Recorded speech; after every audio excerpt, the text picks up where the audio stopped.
Heart attack করে মারা যায়। কিন্তু এখন মা যখন সন্তান প্রসব করে ওই মায়ের যন্ত্রণা থাকে 52 থেকে 55।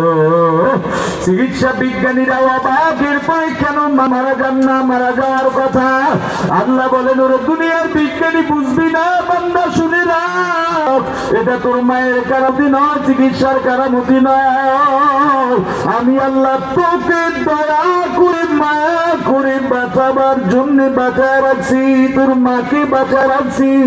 কারণ তোর খাদেম তোর মায়ের তোর মায়ের থেকে ভালো খাদেমার তোর কেউ হবে না। তুই ছোট্ট শিশু কান্না কর, তোর যে কোনো ক্ষেত্রে তোর ক্ষুধা লাগলো কাঁদিস, ব্যথা পাইলো কাঁদিস, ক্ষুধা লাগলো কাঁদিস, ঠান্ডা গরম লাগলো কাঁদিস। কারণ কান্না ছাড়া তোর কোনো ভাষা নাই। কখন কিসের জন্য কাঁদিস তোর ভাই বলতে পারে না, বোন বলতে পারে না, তোর খালা বুবু বলতে পারে না, মামা চাচারা বলতে পারে না, এমনকি তোর বাবাও বলতে পারে না। কিন্তু কখন কিসের জন্য কাঁদিস তোর মা কান্নার সঙ্গে সঙ্গে বলতে পারে। এটা তোর মায়ের কারামতি না। আমি আল্লাহ তোর উপরে দয়া করে মায়া করে তোর মায়ের বুকের ভিতরে একটা সেন্সর লাগাই দিছি। কান্না যখন করো তোর মায়ের সেন্সরে ধরা পড়ে যাও। এ সন্তানের বাবা, পরীক্ষা করে দেখো, তুমি গভীর রাতে বাসায় ফিরছ, সন্তান কাঁদে, মা আর একদিকে ফিরে মনে হয় ঘুমায়। তুমি সন্তানকে কোলে নেওয়ার চেষ্টা করলে থামাবার, কিন্তু থামে না। তুমি ফিডার বানানো আছো, মুখ দিছ, কিন্তু সন্তান তাও খায় না। বিবিকে ধাক্কা দিয়া বললা তুমি কেমন মা? হুজুরদের জবানে শুনছি সন্তান যদি কাঁদে মা ঘুমায় থাকতে পারে না। মা বলে আমি ঘুমাই নাই, আমি জাগ নাই আছি। তাহলে ওকে একটু খাবার দাও, কান্না বন্ধ করো, আমার কালকে কাজ আছে, আমার ঘুমানো দরকার। বিবি বলে ও ক্ষুধার জন্য কাঁদে না, তাহলে কেন কাঁদে? বলে একটু কষ্ট করে ফ্যানটা ছেড়ে দেন। ফ্যান ছাড়ছো, সন্তানের কান্না বন্ধ, তুমি কিন্তু বুঝতে পারো না। আমার দেখছো তোমার সন্তান তোমার বিবির পিছনে হামাগুড়ি খায়, দৌড়ায় আর কাঁদে। তুমি বললা তোমার কি মায়া লাগে না? তোমার পিছনে দৌড়ায় কাঁদে, একটু খাবার দাও। বিবি দেখে বলে না, ওর দিকে যদি তাকাই আমার কাজ সব পরে থাকবে, ওর ক্ষুধা লাগে নাই, তাহলে কেন কাঁদে? কয় কোলে ওঠার জন্য, ওর একটু কোলে নেন। তুমি কোলে নিছো, ওর কান্না বন্ধ হয়ে গেছে। আর একদিন বাইরের থেকে বাসায় ফিরছো, দেখো কাঁদে, তুমি কোলে নিছো, মনে করছো কোলে নিলে কান্না বন্ধ হবে। কিন্তু এবার সন্তান কান্না বন্ধ করে না, বরং তোমার কোলের থেকে নেমে যেতে চায়। দাড়ি ধরে টান মারে, চেহারার ভিতরে খামসি মারে, থাপ্পড় মারে, কিল মারে, পা দিয়ে ছোটাছুটি করো। সন্তানের মা দৌড়ে আসে, বলে কোলে উঠবে না, একটু দেন, ওর ক্ষুধা লাগছে, খাওয়াইয়া দিই। ওরে বান্দা, তোর উপরে আমি আল্লাহ এত দয়া করলাম, মায়া করলাম, বান্দারে আস্তে আস্তে বড় বানাইলাম, হাড্ডি শক্ত বানাইলাম, এরপরে তোকে বুঝ দিলাম, জ্ঞান দিলাম। জ্ঞান হওয়ার পরে আমি আল্লাহকে চিনো না।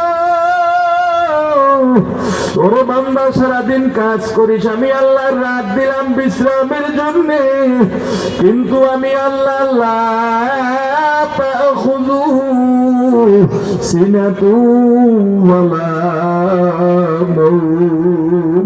আমি আল্লাহ ঘুমাই না, তন্দ্রায় যাই না। আমি আল্লাহকে তন্দ্রায় ধরতে পারো না। কারণ কি জানিস বান্দা? বান্দা তুই যদি গভীর রাতে উঠে আমি আল্লাহকে আল্লাহ বলে ডাক দিস, তখন যদি আমি আল্লাহ ঘুমায়া যাই, তোর ডাকে কে সারা দিবে ভাব? কিন্তু বান্দা গভীর রাতে আমি তোর কাছে আসলাম, প্রথম আসমানে এলাম, এসে ডাকলাম আয় বান্দা, তোর মনে কি দুঃখ, আমি আল্লাহকে বল। বান্দারে এত ডাকা ডাকছি, তোরে আমি পাই নাই, ফজরে ডাকছি পাই নাই, জোহর আসর মাগরিব এশায় ডাকছি পাই নাই, ওরে বান্দা রমজানের সারিতে ডাকছি পাই নাই, ওয়াজে ডাকছি পাই নাই, দুরুদে ডাকছি, জিকিরে ডাকছি, ইস্তেগফারে ডাকছি পাই নাই। ওরে বান্দা, আমি এত দয়া মায়া করার পর আমি আল্লাহ ডাকলাম, আমি পাইলাম না। কিয়ামতের ময়দানে যখন জাহান্নামের মধ্যে পড়বি, ওই জাহান্নামে পড়ে আমি আল্লাহকে ডাকবি, বারবার ডাকবি, আমি আল্লাহ ডাকের জবাব দেব না। আজকে যদি আল্লাহকে একটা ডাক দাও 100 বার মতান্তরে 10 বার জবাব দেবেনি দেব। কিন্তু কিয়ামতের ময়দানে জাহান্নামে পড়ে আল্লাহকে ডাকবি, ডাকতে ডাকতে ডাকতে 1000 বছর পরে আল্লাহ একটা জবাব দিবেন, এ বান্দা কেন ডাকিস? জাহান্নামী বলবে, আল্লাহ পানির পিপাসা লাগছে, একটু পানি চাই। আল্লাহ ফেরেশতারে বলবেন, ও ফেরেশতারা ওর জন্য কোন পানি? বলবে, আল্লাহ জাহান্নামীরা জাহান্নামে জ্বলতে জ্বলতে জাহান্নামীদের গায়ে রক্ত গোস্ত চর্বি যেখান থেকে পুইজের নহর হয়ে যায়, ওই পুইজ হইল জাহান্নামীর পানি। আল্লাহ বলবেন, ওই পুইজকে আরো গরম বানাইয়া, ওই পুইজ এত গরম, এত উত্তপ্ত, এত দুর্গন্ধ, ওই দুর্গন্ধ যদি দুনিয়ায় ছাড়া হইতো সব প্রাণী দম বন্ধ হইয়া মারা যাইত। ওই পুইজ এত গরম, দুনিয়ায় যদি ছাড়া হইতো সব গাছপালা পুড়ে বর্ষ হয়ে যাইত। ওই পুইজগুলো উত্তপ্ত গরম বানাইয়া ওই জাহান্নামীর দে।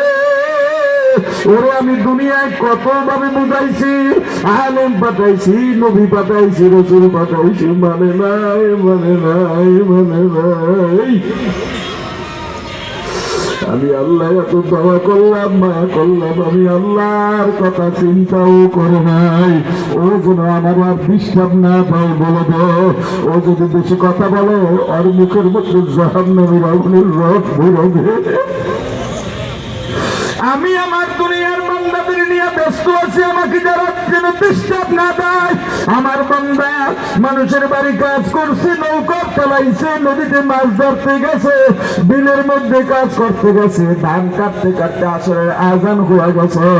এখন বাজারে যদি নামাজে জামাত ধরতে যায় তাহলে মাগরিবও পাবে না, অনেক দূরে। সাথী ভাইদের বললো, ভাইরা আসো, আসর রক্ত হয়ে গেছে, আবার আল্লাহর নামাজটা পড়ি, আল্লাহর দরবারে হাজিরা দিই। কেউ তার কথা শুনে নাই। আমার গরিব বান্দা কোমরের গামছাটা খুলে যায়, নামাজ বিছাইয়া নামাজ আদায় করে নিছে। আহারে নদীর মধ্যে গেছে, নদীর গলায় থেকে মসজিদ বানাইয়া নামাজ আদায়